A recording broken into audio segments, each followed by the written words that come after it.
My name is Matthew Barbercheck. This is my wife, Shannon Miller.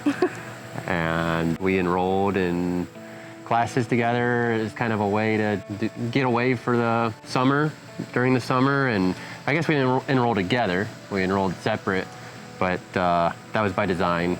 We're both teachers. We work in the same building. We work in the same building. We're together a lot, so it's nice to take classes separately.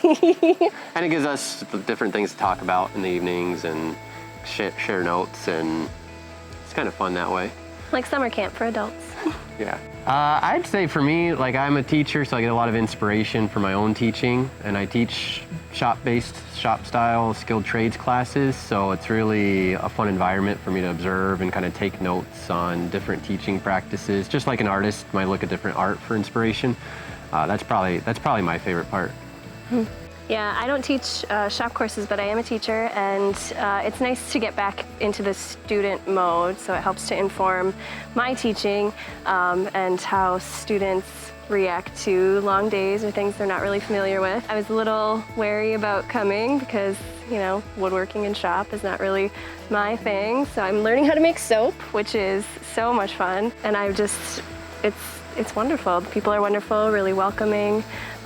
It's been a great experience.